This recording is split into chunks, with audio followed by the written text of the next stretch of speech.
Fala galera, aqui é o Kevin trazendo mais um papo aumentado e hoje é um dia muito especial que eu vou falar com um cara que eu sou bem fã, viu? Que é o Dian, criador do Layer Lemonade, tá bom? Então eu nem vou falar muito, vou deixar ele se apresentar aí pra vocês. Fala aí, Dian, como é que você tá? E aí, meu velho? Tudo certo? Estamos aí nessa nossa gloriosa quarentena, né? Todo mundo trancadinho, bonitinho dentro de casa, que não mande passarinho. E, sei lá, para quem não me conhece aí, eu sou o Dian Chanassa, trabalho com motion design, direção de arte há basicamente 10 anos, né? Eu costumo arredondar os números, tá? Não me leve a mal. Se a galera ver meus vídeos mais antigos, vai ver eu tô falando 10 anos já faz bastante tempo, né? Mas é porque eu arredondo o número dos anos logo para não ficar falando 8,5, 9,5. Mas eu trampo mais ou menos é isso aí na área, né, de motion. E também sou o criador do Layer, né, do Layer Lemonade, que nada mais é que hoje em dia se tornou um hub, né, de informações para quem é do campo criativo, né, seja do design, da ilustração, do motion propriamente dito, da animação, do VFX e coisas assim, né. O Layer tem vários tentáculos, né, depois a gente vai acabar entrando nesses assuntos também, mas em resumo ele é um hub, né? Ele tem um canal no YouTube, podcast, tem escola, né? Tem o próprio site com textos, né? E artigos de próprio punho da galera. Então eu trampo com isso. Eu sou de Goiânia, é bom deixar isso claro. Eu moro em São Paulo, mas eu sou de Goiânia. Inclusive a maior parte da minha carreira, eu moro em São Paulo há um ano só, né? Então eu estou bem pouco tempo por aqui. Inclusive, uma hora, né? Pior momento. Pior momento que eu escolhi para mudar para São Paulo. Mas é isso. Resumindo a ópera, seria isso. Eu trabalho com motion há esse tempo aí. E é um prazerzão estar aqui, batendo papo contigo. Vamos nessa. Manda ver aí.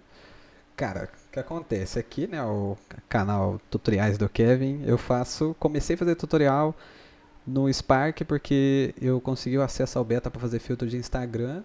E eu fui procurar tutorial e não tinha, tive que me virar com os russos, tailandês fazendo tutorial. E eu falei, mano, eu vou tentar fazer isso aí.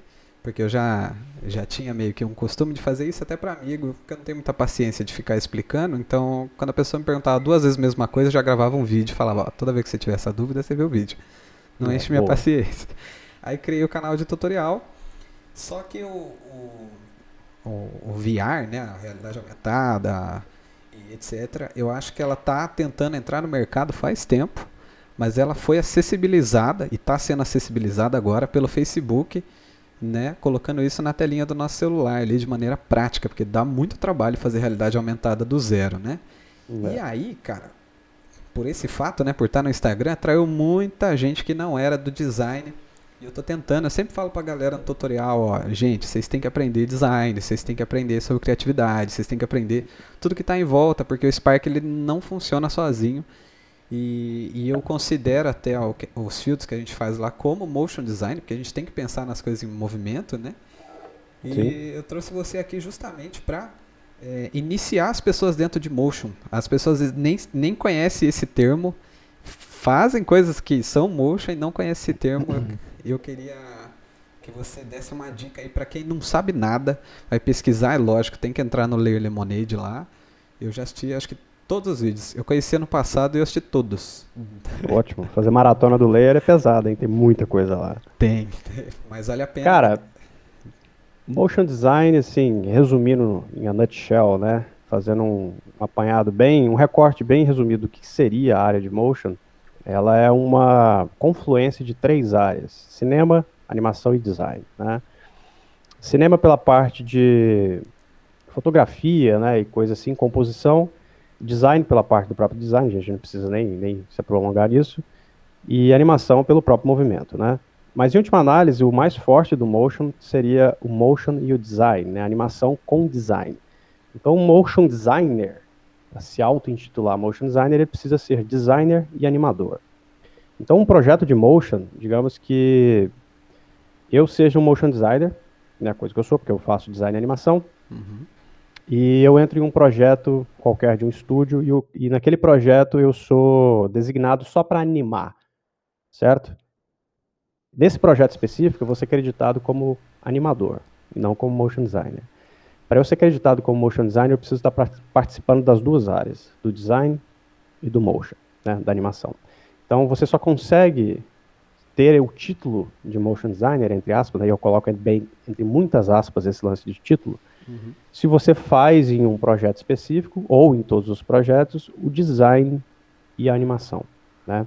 Então, se uma pessoa já trabalha com design, ela só precisa começar a fazer animação para se tornar motion designer. Se uma pessoa trabalha com animação, ela precisa começar a fazer design para se tornar motion designer. Você precisa das duas áreas em conjunto para ter essa badge, né, de motion design.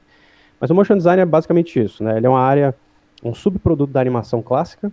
A gente tem a animação clássica que a gente conhece, que é a animação frame a frame, né? Que é uma técnica, a técnica original, né, da Disney, né? Que é a técnica usada até hoje em animação japonesa e tal, desenhada. Você tem, né, isso seria animação, né? Tá aqui. Abaixo dela você tem os subprodutos, que a gente pode dizer. A gente tem animação 3D, tem animação cutout, tem o motion design, tem o próprio stop motion, né? Tudo isso é subproduto da animação clássica, né? Que é aquilo que iniciou esse mundo de animação. Mas, em última análise, motion design é animação. Não existe uma diferença aqui que a gente consiga classificar e falar assim, não, quem é motion designer não é animador. Não, motion designer é um animador. Só que é um animador que também faz design de uma peça. Então isso explica bem assim para quem precisa e quer pesquisar o que é motion, porque mesmo que você ponha no seu portfólio, por exemplo, que você é um motion designer, você só vai ser considerado motion designer numa peça se você fizer os dois. Se você não fizer, não vai ser acreditado dessa forma. No Brasil, inclusive, existe muita gente que se acredita como motion designer, mas não faz a parte de design, por exemplo. Só usa o After Effects, ali, que é o software mais popular nesse sentido, para criar animação, mas o design não é dele. E nesse ponto, então, esse cara não é motion designer, ele é um animador.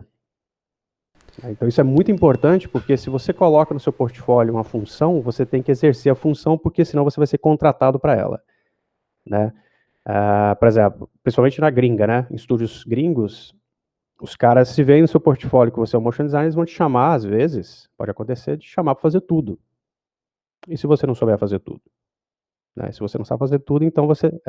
eu já vi isso acontecer, e já vi pessoas que eram motion designers tirarem do portfólio delas que elas são motion designers para focar em uma área específica, né? Eu já vi um amigo meu que, hoje em dia, ele tem no portfólio dele só animador.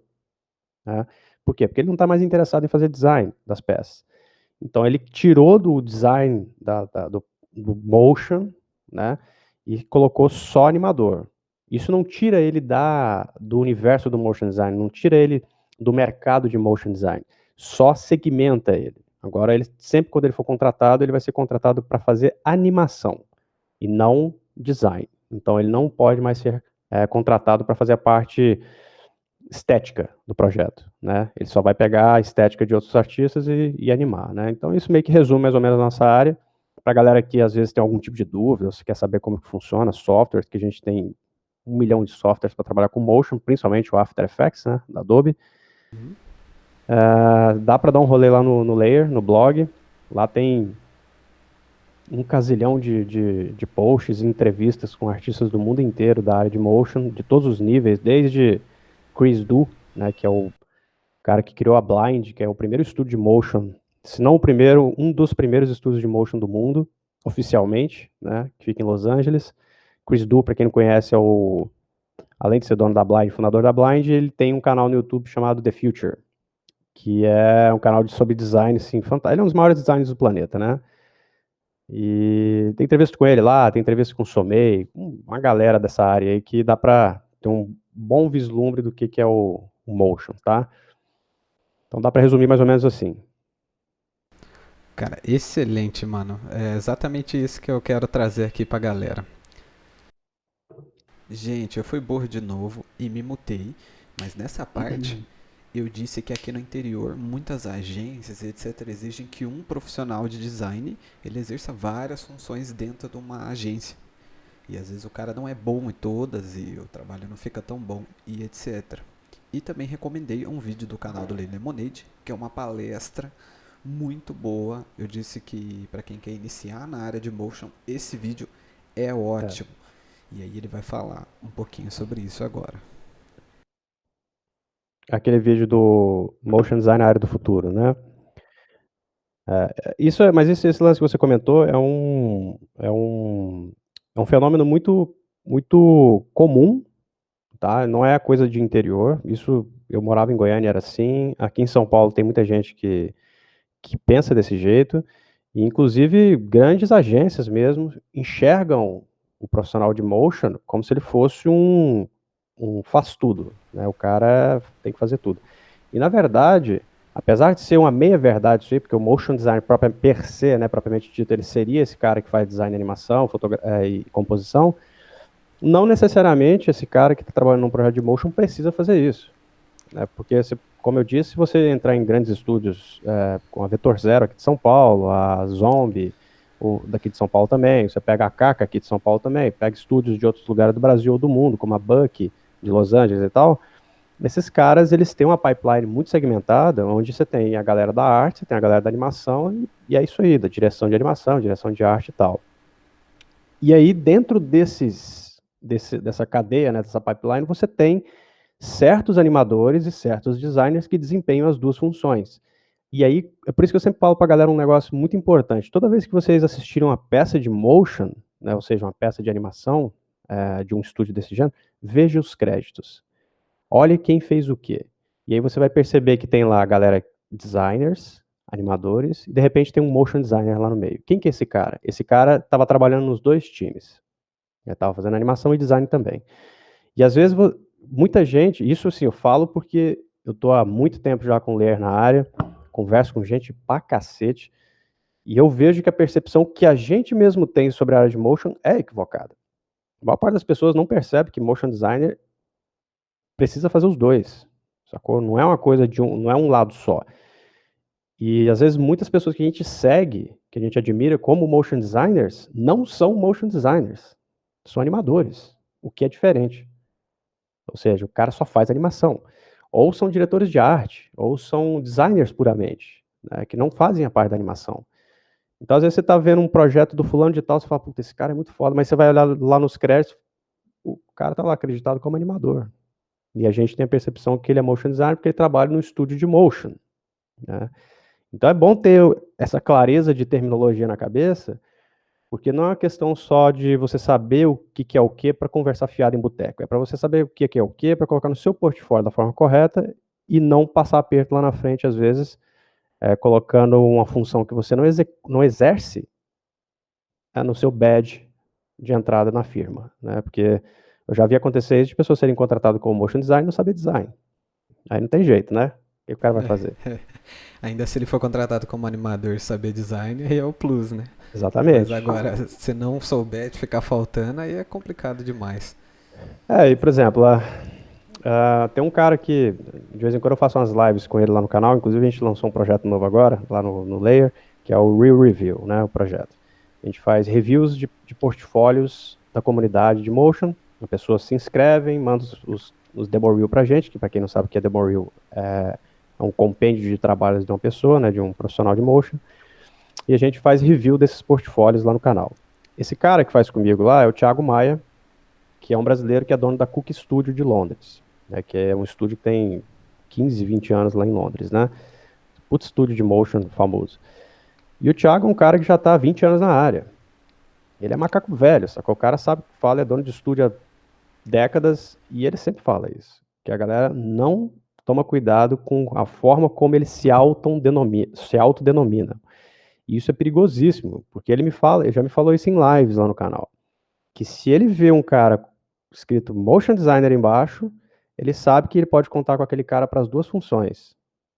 Sacou? Sim. Então, se você não sabe fazer as duas funções, não ponha no seu portfólio que você faz as duas. Não ponha motion designer. Você pode colocar animador que atua na área de motion. Beleza, você já livrou a cara.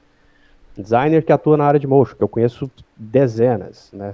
São designers gráficos que saíram da área de print e foram para a área de animação. Então, eles são designers que trabalham na área de motion, né? Fazem peças de animação, só não são animadores. Então é uma coisa bem perigosa, assim, e é bom que se fale sobre isso para esclarecer rapidamente as pessoas, porque muita gente da própria área se confunde nesse sentido. É, e se prejudica até, né? Se prejudica, passa aperto, né, cara? Sim, às vezes chega na hora, só descobre na hora isso e é cobrado de um negócio que não fazia ideia que ia fazer, às vezes porque trabalhou num emprego antes que não, às vezes lá não tinha essa nomenclatura, né? Eu mesmo, É, lá é, no meu serviço, todo, chama tudo de motion, tudo de motion. exatamente, não é, né? E se você, sei lá, a gente tá falando de estúdios e tal, mas às vezes você pode ser chamado para fazer freela. E sei Sim, lá, se tiver no seu portfólio que você faz aquilo, o cara pode te chamar para fazer os dois. Né? E às vezes no meio de uma reunião ali via Skype, ou sei lá, o cara vira para você e fala assim, ó, beleza, então você vai fazer essa parte, e essa parte que tem que criar todo o design, você vai virar pro cara e falar assim, ó, peraí, mas eu não faço design. Mas você não é motion designer? Né? Então aí você é pego com as calças na mão. Então, então cuidado aí, viu, galera, quando põe no portfólio o que vocês fazem. é um negócio também que eu falo pra galera que faz filtro, pra fazer collab, assim, né? Às vezes tem o cara que é de motion e o cara que é de design, e você que manja do Spark, junta os três e vai E sair um faz. projeto legal, né? Ah, às vezes você não tem familiaridade com aquela área, é muito mais fácil você encontrar alguém para te ajudar, né? Ou para colaborar, fazer junto, do que você aprender do zero, né? E você hoje você se considera o quê, Dian? O que eu me considero? Qual a sua nomenclatura? Cara, eu sou motion designer, né? O meu portfólio, 99% dele é criado por mim de cabo a rabo, em design e animação. Eu sempre trabalhei sozinho, inclusive, nunca trabalhei em times. Nunca é muito forte, né? Mas raríssimos os projetos onde eu tive um projeto, esse eu sei que eu não tem como esquecer, mas eu tive um projeto onde a arte não era minha, né?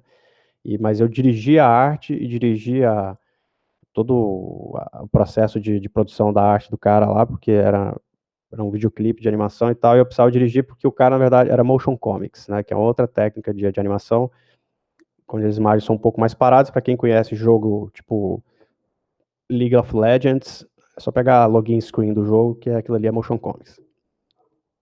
Então é uma ilustração que fica animada em looping, né, uma ilustração fodona. É o único projeto em 10 anos, em praticamente 10 anos, onde a arte não era minha. E fora isso, né, aí tem outros projetos que tem muitos profissionais envolvidos, tipo, eu fiz muito videomapping, né, aí tem o VJ, tem o cara que faz o mapeamento e pá, mas de todo modo sou eu que estou criando design ainda e fazendo animação, né. Então eu meio que fico por isso mesmo, motion designer, e acabo dirigindo também animação e arte, né, no caso, às vezes a direção de arte, no caso, é porque eu crio tudo, né, então fica meio que implícito que a direção de arte é basicamente minha mesmo. Fica o seu traço em tudo, né? Você falou de É, videomapping, eu lembro que você falou que trabalhou um tempo com isso, né? Eu acho, o videomapping ele é considerado uma forma de realidade aumentada ou não? você pode dizer que sim, no sentido mais cru do que seria uma realidade aumentada, né? Lembrando que a realidade aumentada, atualmente, a gente precisa de um dispositivo, né, para gerar uma interface, Uhum. né? O videomapping, ele, na verdade, seria uma ilusão de ótica, né? Onde você gera uma animação 3D, ou 2D também, que seja projetado numa estrutura específica, por exemplo, uma catedral, uma fachada de um prédio, de um museu e coisas assim, ou uma parede chapada também, e você cria uma ilusão de profundidade naquela estrutura, né? Então você mapeia ela, não é simplesmente projetar um vídeo na estrutura, tá? É Aham. pegar um vídeo chapado e jogar numa parede e falar que é videomapping, que é o que muita gente faz por aí. Videomapping, você precisa mapear a estrutura e fazer uma ilusão de ótica de que ela esteja em movimento e que tenha profundidade. Para quem quiser procurar videomapping, pode procurar como videomapping ou projection mapping, né? Projeção mapeada. E aí vocês peguem catedrais e olhem os exemplos que existem de videomappers por aí, que tem umas coisas bem interessantes. Então, existe uma ideia semelhante em questões de ilusão de ótica, né, que é o próprio a realidade aumentada cria. Né, só que a realidade aumentada ela cria em tempo real. Sim, Talvez a vantagem dela seja essa, né? Você tem em tempo real uma animação acontecendo na sua frente e interagindo, entre aspas, com um ambiente específico. O mapping é uma apresentação, é como se fosse uma peça de teatro ou um filme, apaga as luzes, projeta na estrutura, todo mundo vomita arco-íris, porque é um negócio de vídeo louco, quando é bem feito, é bem e louco. depois acende as luzes e vai todo mundo embora, né? É uma apresentação propriamente dita, né? E é caro, né, pra ser feito isso. É Cara, caro bem pra caro. cacete. Cara, eu fiz mappings na cúpula de Brasília, né, no nosso Carninha Maia, com as cúpulas lá e tal. Fiz uns 3 mapping lá. Para você mapear aquela cúpula, você precisa de pelo menos, para mapear ela 180, né? Você precisa de pelo menos 3 projetores de 17, 16 mil lumens. Isso custa, cada projetor desse, uns 300 mil reais. Ô, louco. Então, para alugar um projetor desse, porque ninguém vai comprar um negócio desse para fazer um projeto, você aluga. O aluguel eu nem sei o preço. São uns 30 pau a diária, 40 pau a diária. Então não é só o preço da produção da animação que ficava por minha parte. Tem todo um custo de pré-produção e produção que eu nem participava, que é infernal de caro. A estrutura o projetor, a lente do projetor, toda a estrutura para segurar o projetor, toda a equipe técnica para manusear esse equipamento caríssimo. Cara, é um negócio assim, quem faz videomapping de verdade é um tipo de evento que tem que estar com a grana poderosa na mão, senão não faz, não. Vai beirar aí, normalmente um mapping desse custa uns 100, 150 mil no total. Então, eu acho bem caro, porque eu falo Caro. disso porque a realidade aumentada por um tempo também era muito caro, né? Eu acho que está diminuindo com o tempo, porque antes para você fazer o VR ou o AR mesmo, né? Você tinha que ter um óculos Rift, que não custa menos que $600, se eu não me engano. E agora com o Instagram, qualquer um faz de graça. Inclusive eu vi que eu assisti, né? Inclusive o vídeo do Layer que vocês fizeram sobre o Spark AR. Vocês pretendem trazer mais conteúdo do tipo? Com certeza. Cara, esse tipo de coisa de você olhar para uma nova tecnologia, porque é aquilo que você falou, né? Você está usando motion design ali dentro, né? Inclusive a própria interface do software, né, do Spark, é muito parecida com a do cinema 4D. Muito parecida assim, eu estou sendo gentil, claro, não é tão parecida assim, mas existe uma similaridade ali de perspectivas e tal, assim, que é bem agradável. Eu não sou um cara que usa o Spark, não é a minha área, mas a ideia é que a gente produza esse tipo de conteúdo porque é motion, né? É animação. Só que é uma animação produzida com implementação específica, né? Como se fosse UX motion, né? Que a gente tem que é animação focada na experiência de usuário, né? User experience, que nada mais é do que isso aqui, né? Você faz UX motion para celulares, para sistemas operacionais, para menus de videogame, para tudo que você. O resumo da obra é assim: onde tem tela, tem motion design, é uma coisa que eu sempre digo, né? Então, onde você vê uma tela, você está assistindo o motion design e interagindo ao mesmo tempo. Se eu minimizar uma janela aqui do meu navegador, toda essa animação que está acontecendo foi feita por alguém, é motion. Então, se você fizer abrir o Gmail e tem aquele envelopinho fazendo animaçãozinha, é motion, alguém teve que animar aquilo. Então, e tudo isso seria UX motion, né? Você tem animações de interface interagindo com o usuário, que sou eu, e elas geram experiência para mim, daí o UX, né? E a realidade aumentada nada mais é do que uma animação, entre aspas, em tempo real, que ela não é em tempo real também, né? Ela é pré-renderizada, mas que ela interage de alguma forma e é implementada de alguma forma que interaja com o meio onde ela é projetada. A maior diferença entre ela e o VR, né, é que o VR exige esse gadget, né, externo, que é o óculos. Sim. E isso continua sendo caro. Muito caro. Né? Claro que você tem dispositivos paralelos, né? Você pega o celular e enfia num papelão e tem uma experiência relativamente próxima a um VR, mas nada substitui um óculos VR que custa 4 mil reais e precisa de um PC parrudo para rodar. Ainda é caro, né? E a minha experiência com VR é péssima, tá? Já vou deixar isso claro. Eu não gosto de realidade virtual. Eu acho legal realidade aumentada, mas realidade virtual me incomoda muito. Então, provavelmente eu sou de uma geração que não vai aproveitar a realidade virtual, se ela, por um acaso, colar de vez, né? Me dá enjoo, me dá dor de cabeça, não consigo. Eu tive uma experiência ruim com VR, que eu tava num negócio de terror e alguém pegou no meu pé nessa hora. E aí você não tá vendo nada, você só tá vendo o jogo, dá um desespero absurdo. Que é difícil. Eu quis jogar Resident Evil 7, por exemplo, em VR. Foi isso aí mesmo. Pois é, e é o tipo de experiência que eu meio que sempre quis, sacou? Pô, ia ser do caralho e tal. Mas a questão é que a gente já parte para um lance fisiológico, né? Que já não é mais assim, eu quero. A sua fisiologia às vezes não está pronta para aquilo. É. Então, a minha fisiologia, pelo menos, é óbvio que eu não insisti o suficiente, porque também tem um período de adaptação, às vezes, com uma tecnologia desse gênero, né? Eu não consegui, sacou? Me deu um puta mal-estar e eu falei, cara, realmente não vou insistir, sacou? E aí eu tirei e falei, não vou jogar mais essa merda não, vou jogar no controle meu. Parece que engana o cérebro, né? Porque você tampa todo o seu campo de visão, não tem, chega uma hora que você esquece que você tá com uma máquina na cabeça, né? O problema é o input delay. É isso, Existe é um delay esquisito. ainda no VR e esse delay ele é percebido pela nossa percepção. Apesar da gente começar a acreditar que é verdade, mas esse processo de acreditar que é verdade é só da superfície da sua percepção. A parte mais profunda da percepção sabe que não é verdade e percebe esse pequeno delay que existe na diferença né, de movimento das coisas e tal, de texturas, e isso meio que pode começar a incomodar o cérebro, né? Então eu imagino que certas pessoas vão ter problemas com VR. Eu, por exemplo, jamais assistiria um filme em VR num cinema, porque provavelmente eu vou vomitar assim baldes. Então eu deixo realmente para a galera, para a nova geração aí testar à vontade, né? E é importante dizer que certas animações ou certos jogos e coisas assim que são produzidos para VR precisam ser produzidos com óculos VR na cara. Você precisa animar com isso, tá?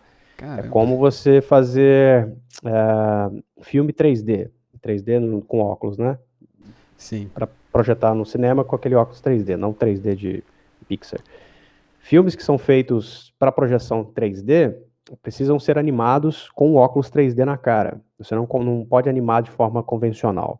Se você pegar qualquer making-off de filmes que foram pensados em 3D, você vai ver que os animadores estão lá desenhando ou fazendo as animações lá 3D, e os caras ficam com óculos na cara, o óculos 3D, e fica assim, saca? Levantando e abaixando o óculos para ver, né, o 3D. E deve ser um inferno produzir desse jeito, porque você fica com duas percepções embaralhadas, né? Que é a flat e a de profundidade. Eu provavelmente não conseguiria trabalhar nessa indústria com animação 3D nesse sentido, saca? Eu acho que eu passaria mal em uma semana.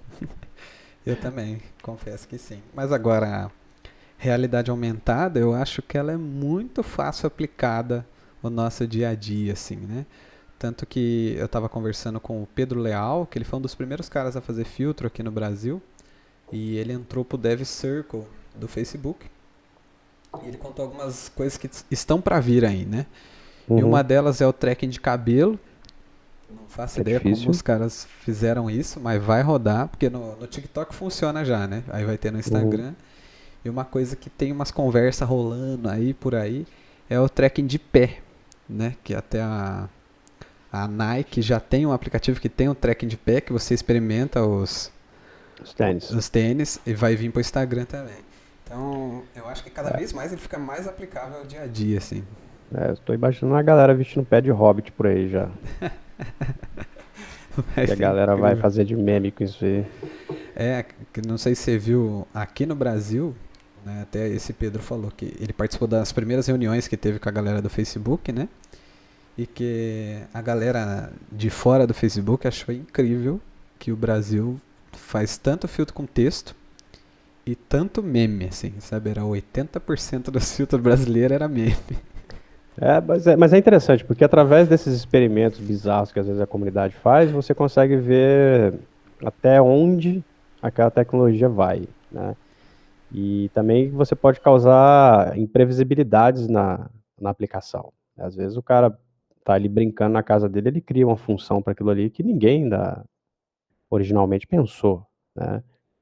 A gente pode pegar aí até o After Effects como exemplo disso. O After Effects é um software que é originalmente um software de pós-produção. E ele hoje em dia é um software magitori, magitori, nossa, nem sei falar essa palavra. Majoritariamente usado para animação 2D, né, para motion design. E ele não é um software para isso. Nunca foi. Tanto que o nome chama After Effects, né, de pós-produção. Ele é um software de VFX. Mas ele não é usado para isso. Ele é usado para animação 2D. Então, às vezes, você tem uma função específica de um aplicativo e ela muda de direção por causa do uso da comunidade, né? Isso acontece bastante. Então, às vezes, esse lance de tanto meme que a galera faz, né, de ficar tentando achar, como é que se diz, pelo em casca de ovo, né? Aham. Cavucando a ferramenta até o fundo dela, às vezes gera algum tipo de aberração que não foi prevista, né? E essa aberração pode virar, às vezes, no futuro, a aplicação máxima dessa função. Eu tenho um exemplo que eu sou cheio de fazer essas coisas também. E eu tinha que fazer, não sei se você já viu a arte de Google Display, que a gente Já. faz em Google Ads e tal. E era para um cliente que pedia muita alteração de texto. E era uns trocentos formatos, uns 49 formatos, toda vez alterando um por um no Photoshop. Puta saco. Aí eu fiz eles no After, que o After você consegue linkar os textos, né? Que você muda um e Consegue. muda em todos. Fiz todos os Google Display no After. E nem foi arte estática dentro do After Effects, só pra mim não perder tanto tempo alterando. Cara, eu Isso. faço tudo dentro do After. Inclusive, a maior parte das minhas artes de projetos meus são feitas no After. Eu não uso Illustrator, não uso Photoshop. Eu uso quando eu preciso muito, né? Mas, na medida do possível, a maior parte das coisas que eu faço é feita no After com Shape Layers, né? Que é a ferramenta nativa vetorial do After, né? Uhum. É uma pipeline meio arriscada, mas é uma pipeline que eu confio, porque eu sei usar muito software, né? Mas eu só faço thumb, tudo, cara, tudo que você imaginar de style frame, still frame, eu faço tudo no After. É porque é um software que eu tenho muito conforto de trabalhar, né? Quando eu saio do After e vou para o Illustrator, eu costumo apanhar muito. É porque eu não sou um cara que tem formação no Illustrator, sacou? Eu nunca usei o Illustrator a um ponto como um designer gráfico usa de verdade, né? Muito menos o Photoshop. Então eu aprendi a usar esses dois softwares mais como companions do After do que como ferramentas majoritárias que algum dia eu tenha usado, né? Então é natural que eu meio que fique inclinado para o After Effects, porque ele não é mais fácil, mas eu me sinto mais confortável nele para fazer essas coisas. Eu entendo perfeitamente. O meu é o Photoshop, no caso. Eu não consigo fazer as coisas no Illustrator. E eu É, faço tudo no Photoshop. Mas daí em vídeo, né? Pra mim é o After sempre. E o Premiere eu tenho muita dificuldade com o Premiere. Eu não consigo ter um flow de trabalho assim que eu fico confortável e falo, vou fazer em tantas horas e vai dar certinho. Eu tenho certeza, tudo que eu tô fazendo no Premiere, eu tenho certeza que se eu estivesse fazendo no After, eu ia estar fazendo duas vezes mais rápido assim. se envolver transições, animações e coisas assim, o Premiere não é o software, né? A questão de uso do After, que, que você tem que acender um sinal vermelho de que você está usando ele para uma coisa que não deveria, é quando você está fazendo, às vezes, retoque de imagem nele, que você deveria estar fazendo no Photoshop, né? Por exemplo, recortar uma foto. É muito mais fácil você fazer isso no Photoshop, né? Que tem ferramentas otimizadas para isso. Fazer no After é um inferno esse negócio. Pesado pra cacete. Você vai ficar usando máscarazinha point and click lá com a pen tool. Não funciona. Então vai pro Photoshop, usa Erase Tool lá, aquelas varinhas mágicas e resolve. Outra também é editar vídeo no After. O After não é um software de edição de vídeo. Ele é um software de pós-produção e animação. Isso significa que ele pega vídeos já editados para que você faça uma finalização deles. Se for no caso live action, você pode fazer tracking, rotoscopia, colorização e coisa assim, né? Para citar, assim, pouquíssimos exemplos. Mas se você começar a editar vídeo no After, você vai engasgar na pipeline dele, porque ele é péssimo para preview. Péssimo. Você dá um play lá, você não vê o preview, porque o After não é um software de preview em tempo real, ele trabalha com cache de disco. Essa é a hora de você pular para o Premiere para editar. Então, por exemplo, minha pipeline quando em peças VTs de TV, né, que tem live action também, mistura animação, o que eu sempre fiz foi levar para o Premiere, editar, né, o vídeo, cortar as imagens que eu queria, colocar a trilha embaixo, pegar esse monstro, né, esse esqueleto que não está pronto, jogar no After, uma versão prévia, e aí preencher as lacunas com o Motion, né? Preenche aqui, preenche aqui, preenche aqui, faz ali, faz aqui, faz aqui. Depois leva essas animações para o Premiere, para o render final. Então você usa o Premiere para editar, porque a edição do Premiere é em tempo real, e usa o After para fazer a animação e a finalização, caso você precise. E aí, óbvio, né? Se a gente precisar fazer tracking numa imagem e tal, aí você vai ter que colocar a imagem lá em full quality lá no After e vai ter que ter um PC muito bom para aguentar o tranco. Mas o After não é um software onde você tem que cortar cena e fazer ritmo saca, de corte, coisa assim, não funciona. Você vai levar 20, 30 vezes mais tempo para fazer isso no After que no Premiere. Fora que você só sabe o resultado mesmo final depois que você renderiza, né? No After, É. quando você faz esse monte de corte. E aí, é uma merda, porque num software de edição, você está editando numa timeline horizontal. O After é um software vertical. Né? O Premiere, todo software de edição, Final Cut, né, esses softwares são softwares horizontais. A timeline deles é para lá. O After, a timeline dele é para lá, mas é mais para cima. Ele usa mais verticalidade. Isso significa que todo corte que você fizer no Movie gera uma nova layer. E essa layer cai na hierarquia. Cortou, cai na hierarquia. Cortou, cai na hierarquia. Quando você tiver 100 cortes, você vai ter 100 layers empilhadas uma em cima da outra. Não vai nem caber no seu monitor mais. Se você tiver no Premiere, você vai estar tudo enfileiradinho. Sacou? Então o seu ângulo de visão é melhor num software de edição para fazer esse tipo de coisa. O After não é para isso. Tanto que se você pegar um projeto do Premiere de edição de vídeo e fizer um Dynamic Link, né, pro After, tipo, velho, vai ficar aquele tanto de layer enfileirado em escadinha, assim, mó confusão e tal, que, né, às vezes é necessário fazer, dependendo do projeto que você está trabalhando, mas não é a forma mais indicada de se trabalhar no After. O After, para isso, ele é uma piada, para edição de vídeo, né? Sim, eu concordo com você. E aí eu deixo o recado pra galera aí, ó. Vamos aprender Motion. Ler Lemonade é um excelente lugar para começar, excelente, excelente. Tanto os tutoriais como os insights, tem uma série lá que o Dian faz que são insights, que são os que eu mais gosto, porque eu ouço enquanto estou trabalhando. É muito melhor do que ficar ouvindo besteira o dia inteiro. E uma coisa que eu queria agora te falar, que é um assunto meio polêmico, esses dias a gente tem um grupo no Telegram, né? Ele está com mais de 500 pessoas já. E rolou uma discussão grande lá de Mac e PC, né? Porque a galera que usa o Mac, eles têm certeza absoluta, não há o que faça eles mudar de ideia de falar que o Mac sempre vai ser melhor para design. Qual que você está usando hoje? Você está usando PC ainda? Tá no Sim, eu uso Mac? PC. Para quem não sabe, eu sou um cara muito combativo nesse ponto, porque em questões de hardware, né? Porque a maior parte das pessoas que defende hardware não entende de hardware, né? O que é bem normal na sociedade, que é onde a gente geralmente defende coisas que a gente não entende o que defende, né? Então é normal. Isso em todos os âmbitos. A questão do hardware para mim foi o seguinte: quando eu comecei no Motion, na edição de vídeo, eu trabalhava com Mac. Inclusive, eu trabalhei com Mac por muitos anos. Comecei no meu Maczinho, MacBook Pro. Depois vendi, fui para um iMac, né? Fiquei com o meu iMac um tempão. Aí eu tinha tudo da Apple, saca? iPad, tive todos os iPads, iPhone pra caralho e tal. Até outro dia eu tinha um MacBook Air ainda. Só que aí a questão é a seguinte: chega um momento de onde você está trabalhando que das duas umas, ou você escolhe o workflow, né, que é fluxo de trabalho, ou você escolhe fetiche. E eu sou um cara muito prático, saca? Eu gosto de sentar na minha máquina e eu gosto que ela responda ao que eu estou fazendo. E infelizmente Macs não fazem isso. Nunca fizeram. Então eu sempre tive Mac porque eu sempre gostei do design do negócio, do sistema operacional, IPPP, toda aquela onda. Mas a gente está falando de uma época onde você usava o Windows Vista. Saca? Aí não tem, né, não dá nem para discutir qual que é melhor, Windows Vista ou Mac OS Leopard, né? Snow Leopard, no caso da época. Só que hoje em dia, desculpa aí os puristas de Mac, o Windows 10 é a mesma coisa que um Mac, cara, é a mesma coisa. E quem tá ouvindo isso e ficar ofendido, tá ouvindo isso de um usuário de Mac de anos. Eu usei Mac, o meu primeiro computador foi um Mac. Mas eu não tenho fetiche, sacou? Eu sou um cara desapegado. Então o que eu percebi foi o seguinte, é que você pode usar Mac se você não faz questão de trabalhar rápido e de entregar, assim, o mais rápido possível um trabalho.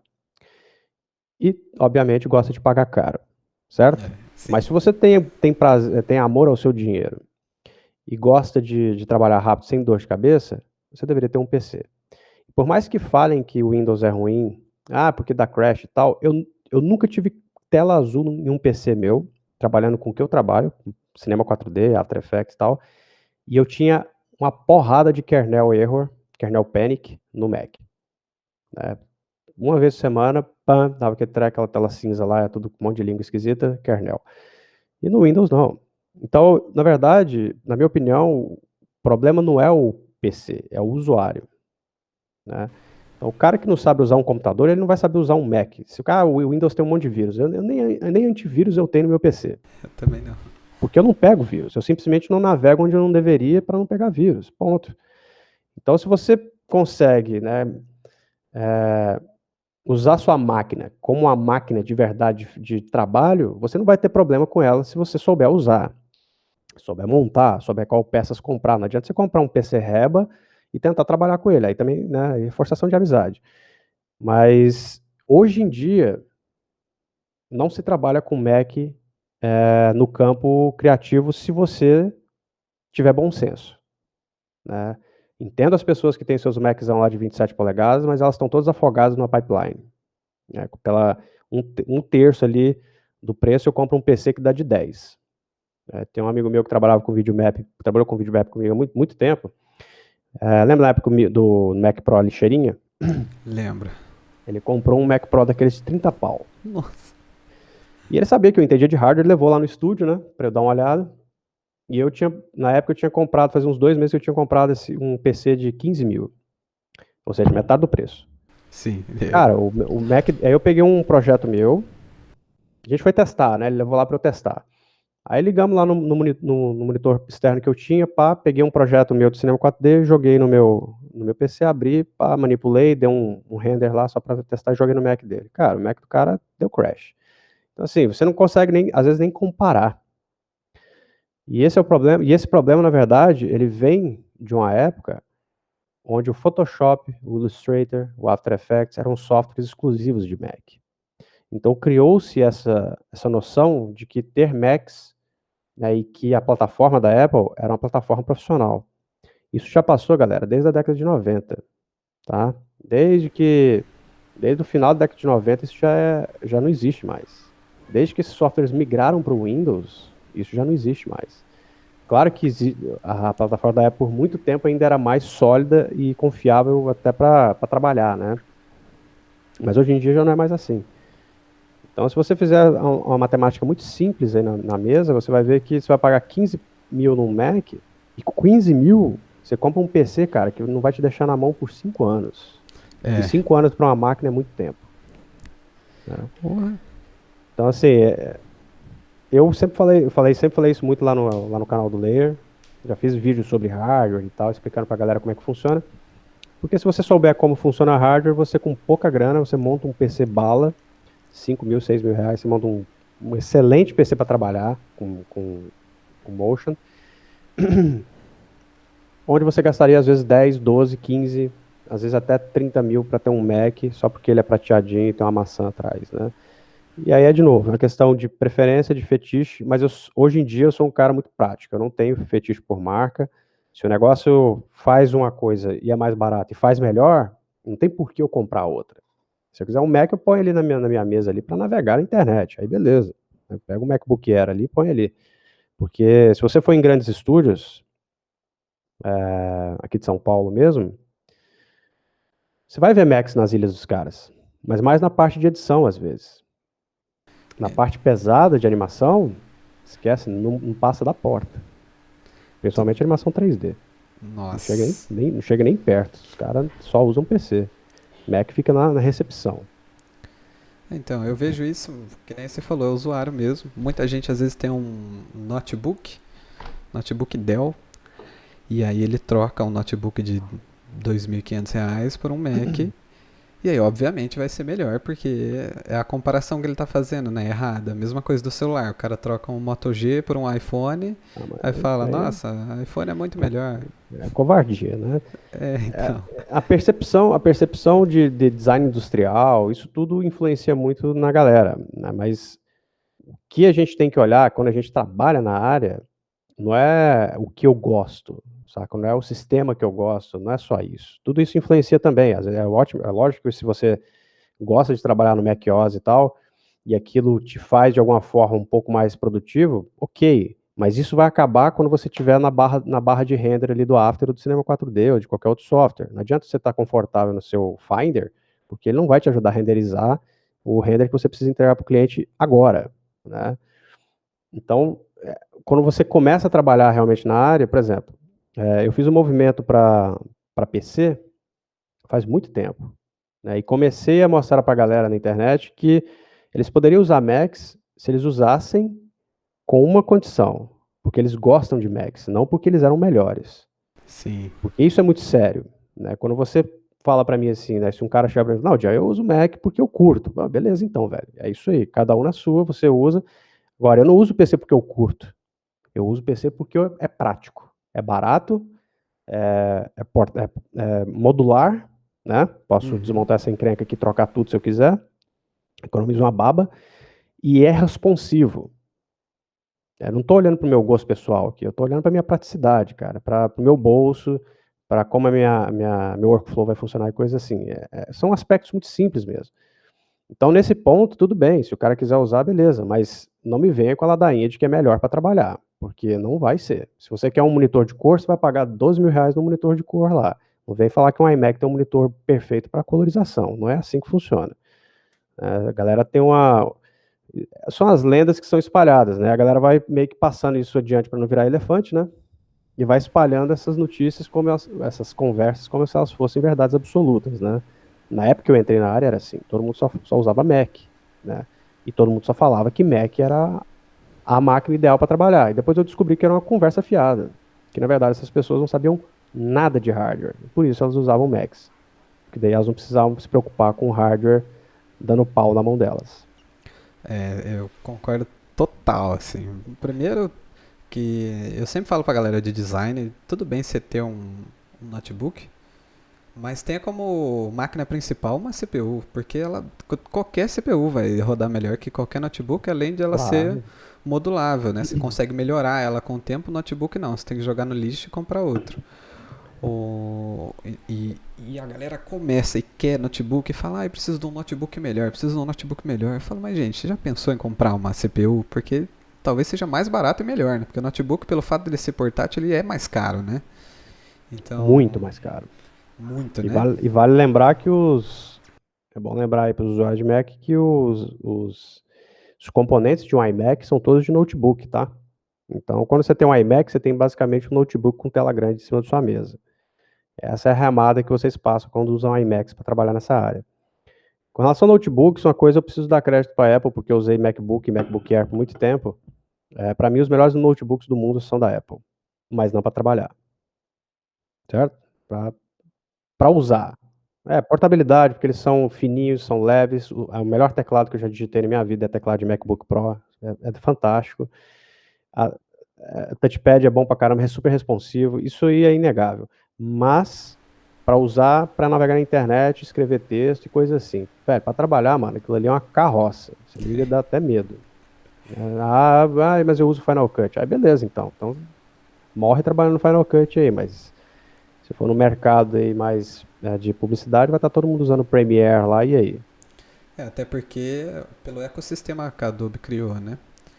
Que eu acho que vem melhorando, porque eu achava bem ruinzinho, sei lá, 4 anos atrás, quando eu usava o Photoshop junto com o After, ou o Illustrator, tinha coisa do Illustrator que ele lia, tinha coisa que ele não lia, tinha coisa do Photoshop que não lia. O Dynamic Link mesmo, né, mudou bastante o jeito da gente trabalhar, que antes tinha que renderizar tudo no After para jogar no Premiere. O, É, o, o Dynamic Link continua uma bosta, né, na minha opinião. é, Eu não uso, porque eu acho um feature horroroso, medonho, porque é muito ruim de trabalhar, é muito lento, saca? Todo bugado. Eu não curto. Ainda não tá no ponto, mas a ideia é boa. A hora que ela estiver bem implementada, vai ser boa. É bom lembrar que esses softwares, tipo Premiere, After, você pode ter o PC da vida. Nenhum PC não vai afogar nesses softwares. Meu PC afoga nele. Meu PC é muito bom. e a galera aí que tá entrando para fazer filtro, já falamos sobre design aqui, estamos falando de motion. Você acha que nem o Instagram ele trouxe a realidade aumentada dessa maneira? Você acha que tem uma grande tendência disso aumentar bastante ainda esse ano, mesmo com a quarentena, etc? Ou você acha que é uma hora de ter mais cautela, ir para outras áreas? Cara, eu acho que a arte digital tem a tendência, na verdade, a crescer, tá? Porque a quarentena vai durar um bom tempo ainda. Uhum. A gente ainda vai ficar nessa situação de voltar de quarentena aí mais um tempinho bom. Então, esquece live action. Esquece qualquer tipo de produção live action nos próximos, pelo menos um ano aí. Tô sendo gentil ainda.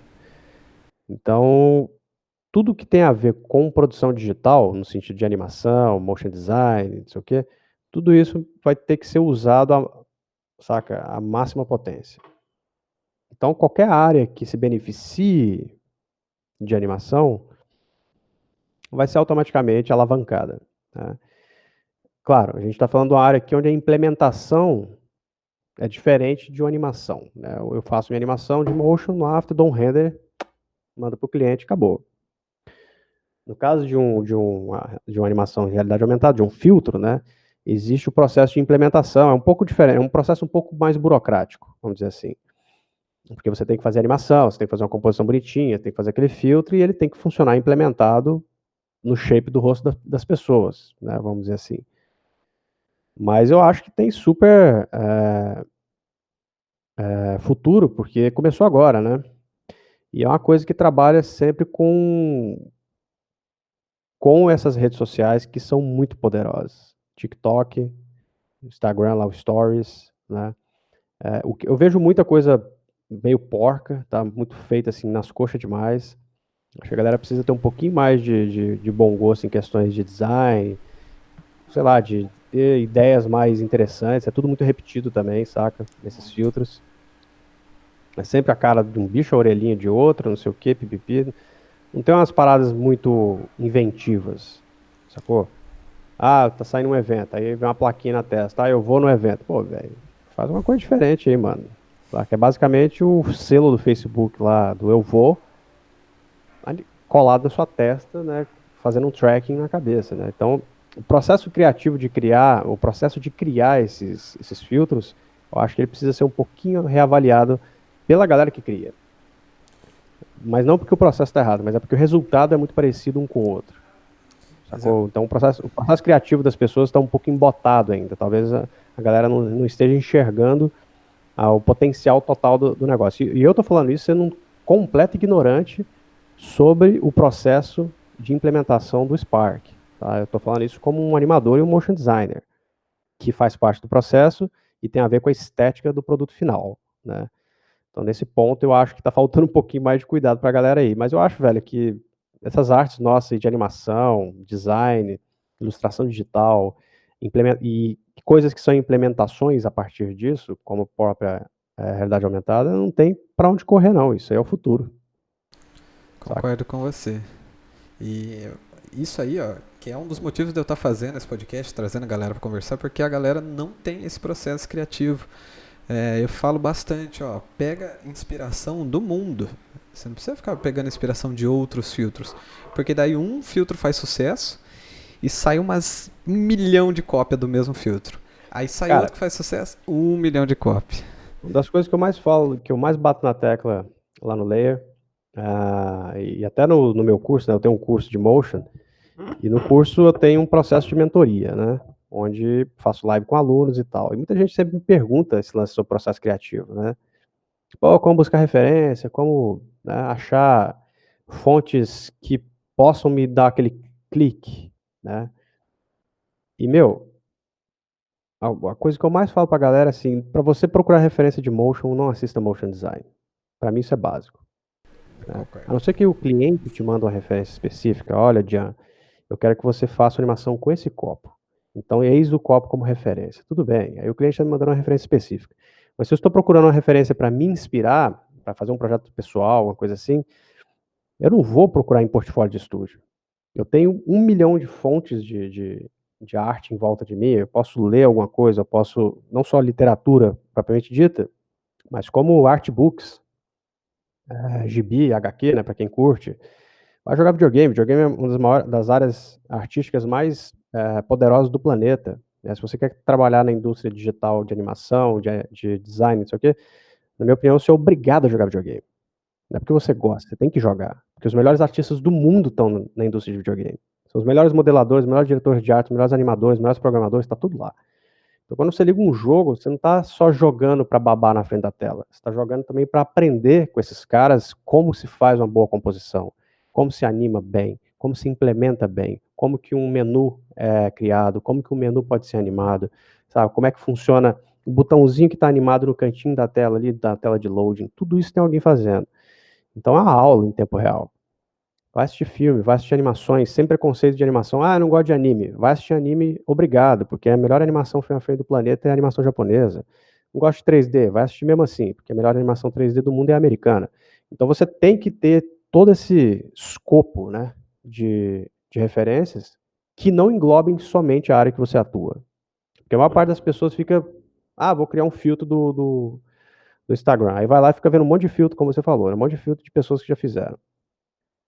Aí não, né? Aí você está se intoxicando com os outros.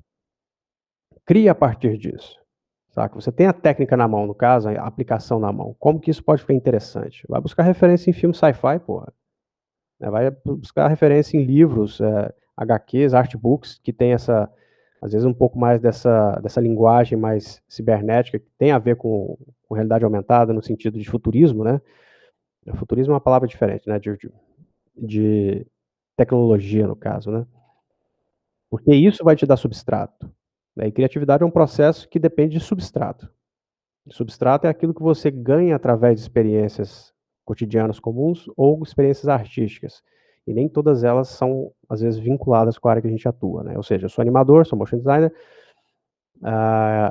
e a maior parte da minha inspiração não vem dessa área, vem da literatura, né, que é uma área que eu realmente gosto muito mais do que animação, né? Eu escrevo muito, já li muito, então a minha referência é literária. Inclusive, um bom exemplo disso, talvez assim, para a galera entender de vez o que eu quero dizer, é você pegar diretores de cinema. O diretor de cinema, ele não assiste o filme de outro diretor de cinema para ter inspiração para fazer o filme dele. Ele tira, geralmente, da literatura as referências que ele quer para criar o filme dele.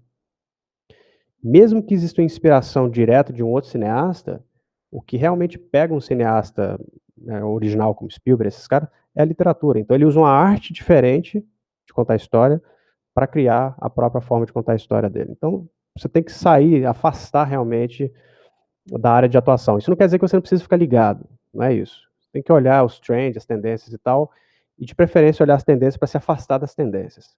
Porque eu já entrevistei muita gente no Layer, inclusive animadores e designers que trabalham em Hollywood. Entrevistei o Wes Thorpe, por exemplo, que é só o diretor de arte e um dos animadores do Ghost in the Shell, do novo filme do Ghost in the Shell. E uma das perguntas que eu fiz para ele foi exatamente sobre tendência. O que você faz sobre as tendências? Ele falou, para onde a tendência aponta, eu vou para o outro lado. Então, geralmente, grandes artistas, né, pessoas que são talentosas e tal, têm essa tendência a não se apegar à tendência. O cara se afasta. Perfeito, é exatamente isso. Falou, me deu uma aula aqui. Porque assim, cara, é incrível, é incrível. Você mesmo deve ver diariamente nas stories vários efeitos que você acha que é o mesmo, mas na verdade são de 5 pessoas diferentes. E até em coisas mais básicas, como por exemplo, muita gente quer fazer filtro de maquiagem, mas em vez das pessoas, que é tão fácil, né? Você pesquisar, por exemplo, tem tanta blogueira de maquiagem que faz maquiagem criativa para você se inspirar ali, que não é exatamente um filtro. E mesmo assim as pessoas se inspiram em outros filtros, né? E a tendência, esse negócio de fugir da tendência, é porque não é todo mundo que foge, né? A maioria vai ir, então... A maior parte, na verdade, a grande parte segue tendência. Isso acontece em qualquer meio, né? Porque é muito mais fácil você seguir uma tendência do que criar tendência. Sim. Então, o sábio é o cara, né? E o criativo é o cara que criou a tendência que você está seguindo. É você só mais um que está seguindo a tendência. Então é muito mais fácil você seguir, né, um trend do que criar a coisa. É muito mais fácil você xerocar a arte de alguém, mesmo que de forma disfarçada, do que sentar a bunda na cadeira ali, gastar um tempo adquirindo substrato de outras áreas para poder, né, ter o tal do clique que todo mundo quer e criar a sua própria arte. Não estou dizendo que todo mundo precisa ser 100% criativo e 100% original, porque ninguém é original 100%. Tanto que a gente bebe de outras fontes, né? Então, o meu próprio estilo mesmo de animação e de design tem muita coisa de animação japonesa, porque é uma coisa que eu gosto horrores. Mas eu não gosto de animação japonesa como as pessoas, e eu gosto de deixar isso muito claro. Porque quando eu falo de animação japonesa, as pessoas já lembram de Dragon Ball, Cavaleiro do Zodíaco, mimimi. E eu não tô falando disso aqui. Tô falando de animação japonesa de verdade, que é o que a gente geralmente não assiste no Brasil. Essa outra parte eu já assisti muito também, e eu gosto também, mas é o blockbuster japonês, né? É o tipo de animação mais baixa do Japão, com todo respeito a quem curte também. Mas o Japão, a mídia mais poderosa de contar a história deles são os animes. E tudo que a gente tem acesso de animação japonesa, em geral, tudo é uma palavra forte, mas em geral, são o tipo de animação mais baixa do Japão. O tanto de animação foda que existe no Japão, de diretores assim, espetaculares, diretores inclusive que a gente conhece sem saber, cara, não tem como calcular. Saca? É como você pegar toda a filmografia de Hollywood lá e tirar os blockbusters da jogada e o que sobrar são os filmes bons, né? Entre aspas. Porque eu gosto muito de blockbuster também, eu gosto de Vingadores, gosto de super-herói, o cara 4, mas eu não posso considerar isso como é que se diz, a arte primordial do cinema. Existem filmes muito fodas por aí que dão de 10 em qualquer filme da Marvel, sacou? E não tem ação nenhuma, às vezes é só diálogo. E aí vem o lance da inclinação artística, né? Você prefere o quê? O que você prefere? E aí você também tem que ter a inclinação do profissional, que é o lance de você assim, beleza, eu prefiro o filme de Vingador, mas eu sou obrigado a assistir esse filme para desenvolver meu processo narrativo, de como escrever roteiros. Eu preciso estudar fotografia, então eu preciso assistir filmes específicos, de diretores específicos, que têm fotografias muito específicas. Então, de novo, é o lance de você ignorar sua predileção, que a gente estava falando sobre hardware agora há pouco. Ah, eu prefiro o Mac. Beleza, essa é a sua predileção. Mas qual que é o realmente obrigatório? É você ter uma máquina boa ou você ter uma máquina ruim, entre aspas, e trabalhar com ela só porque sua predileção é pela máquina. Da mesmo modo, quando você tem acesso a certas áreas de certos campos artísticos, a gente tem a mania de ter uma predileção sobre certas coisas. Mas não é só isso que a gente tem que consumir, né? Então, eu estava assistindo uma animação muito interessante essa semana, chama Keep Your Hands Off, Heizouken, é um nome meio complicado, que é de um diretor japonês chamado Masaki Yuasa, que é um dos melhores diretores de animação do mundo. Essa animação é sobre como criar animação e como é difícil o processo de designers, ilustradores, sound designers, animadores, diretores de animação, produtores e tudo assim.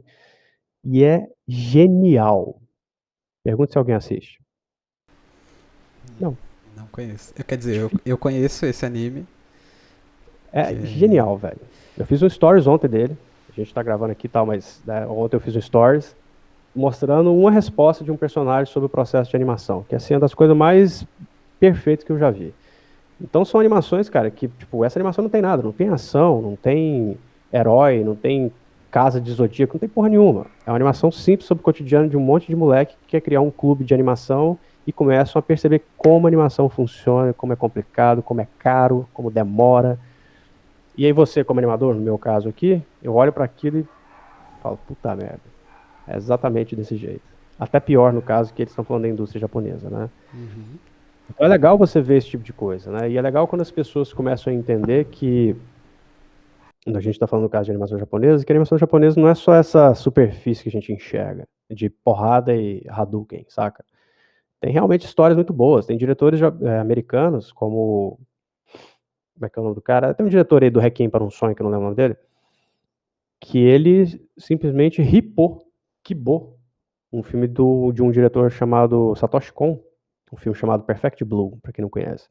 Se não conhece, assista Perfect Blue, de um diretor japonês, Satoshi Kon. Esse diretor americano, que é um diretor, já ganhou Oscar, esse cara ripou o filme japonês, o anime, até os takes da animação o cara copiou no filme dele. O Christopher Nolan fez isso com o Satoshi Kon também. O Inception tem um monte de takes que são tirados de filmes do Satoshi Kon. Então, quando você não conhece a arte de outro país, né, ou de outra cultura, você fica achando que certos caras também são super originais. E não são. As inspirações dos caras estão lá. Só que você ainda não está pronto para enxergar essas inspirações, sacou? Satoshi Kon, um dos maiores diretores do Japão, assim, tem uma galera de Hollywood que ripa os filmes desse cara. Como ninguém conhece, ninguém assim, né? Digo o público geral, né? Muita gente conhece Satoshi Kon. É igual a história do sertanejo no Brasil, né? Quando começou, quando a gente era bem novinho, tanto de música que era versão de música indiana, música não sei o que a gente não tinha internet, não tinha essas coisas, né? Não tinha globalização. É bem parecido. Não tinha como E saber, né? não tinha como, não chegava, né? Você Não tinha que ir chega. atrás. Hoje em dia Hoje em dia ainda. você tem aí a Netflix aí, que tem uma porrada de anime japonês que são espetaculares, sacou? Tem um monte de lixo também, mas tem muita coisa boa. Tem um anime na Netflix, que chama Red Line, que é de um diretor chamado Takeshi Koike. Esse Takeshi Koike, ele é um dos maiores gênios do Japão. E eu já tive fansub, tá? De legendar anime. E esse filme, eu legendei ele em 2007, quando Netflix nem sonhava em existir ainda, né, aqui no Brasil. Aliás, não sonhava em existir em lugar nenhum do mundo, 2007, eu acho. E eu achei do caralho quando eu vi esse filme outro dia na Netflix. Falei assim, caralho, finalmente eu tô vendo o filme que eu legendei há 10 anos atrás, há mais de 10 anos na real, na Netflix, né, para as pessoas normais, entre aspas, assistirem, público comum, né? Que até então ficava restrito a quem baixa anime para assistir e tal, né? Sim. E é um filme de um cara que fez Animatrix, né? Trabalhou com os irmãos lá do Animatrix, lá e tá as irmãs. E que é o Takeshi Koike, que fez aquele curta-metragem do cara que é um corredor lá e tal. Muito foda. Só assistam. É maravilhoso. O Poço também, né? Que é um filme de diretor espanhol.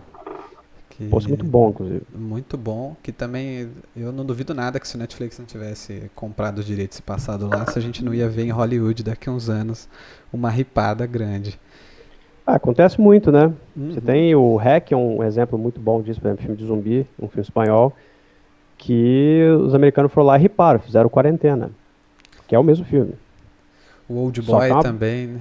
Old Boy. O Old Boy original é maravilhoso. O Old Boy americano Desgrama.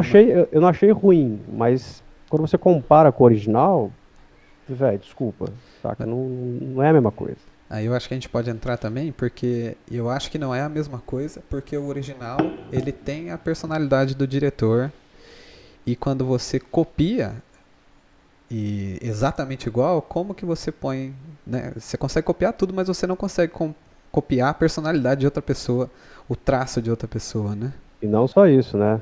O processo narrativo, porque quando você pega, por exemplo, uma arte oriental, né? Por exemplo, anime, cinema oriental e tal, os orientais têm uma forma narrativa muito diferente da ocidental. Eles falam muito entre as entrelinhas. Anime, quem assiste muito anime tá acostumado com isso, dos caras tá falando uma coisa, eles calam a boca e fica o silêncio.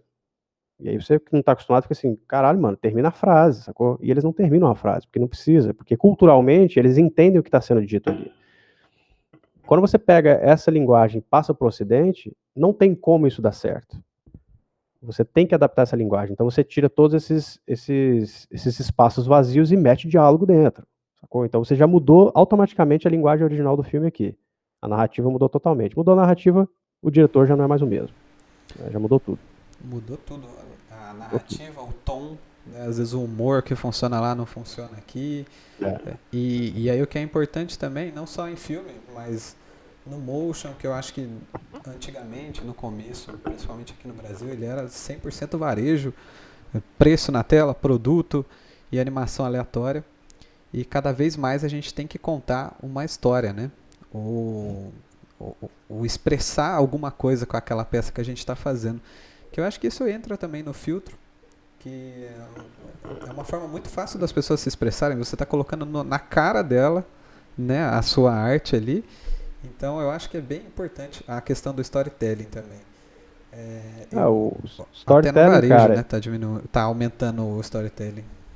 o storytelling, o motion sempre foi, pela própria natureza da área, uma animação gráfica, Sim, puramente publicitária. Só que o motion ele tem uma curiosidade. Ele é como se fosse o celular. Imagina o celular há 25 anos atrás. O celular hoje em dia é basicamente um buraco negro. Ele sugou todas as tecnologias para ele, né? Então ele sugou seu PC para acessar a internet, ele sugou sua câmera, né, para você filmar e tirar foto, Ele sugou sua calculadora, ele sugou sua TV, ele sugou o diabo. Você pode enumerar todas as tecnologias que você tinha na sua casa, tecnologias até analógicas, e estão todas nesse aparelho aqui agora. Então ele é basicamente um hub, né, que resumiu vários dispositivos, sejam eles digitais ou analógicos, num lugar só. O Motion faz isso com a linguagem de comunicação. Ele pega a animação gráfica original para onde ele foi criado, e hoje em dia, no ponto que a gente está, ele já englobou a animação tradicional, que é a animação clássica, a animação 3D pesada, que é a animação que a gente conhece de cinema, VFX muito pesado, ou seja, composição, né, e coisas muito pesadas de animação 3D de cinema, veio para ele também, e começou a englobar outras áreas, porque, como eu disse, o UX Motion depende do motion designer, né, do profissional, para ser criado. Então, toda animaçãozinha de menu que você vê no seu celular foi feita por algum motion designer. Todo íconezinho que você clica e anima, né, e quando você fecha aquela animação acontece, isso é uma animação feita em algum software, como o After Effects, alguém fez isso. Então você vê um subproduto original da animação clássica sobrepujando a animação clássica e meio que pegando a animação clássica para si, né? E aí começou a aparecer storytelling, por exemplo, que é uma coisa que é muito usada na animação clássica, porque é basicamente animação de cinema, né? Você precisa ter uma história para contar, de uma série e tal. E o motion tá nessa.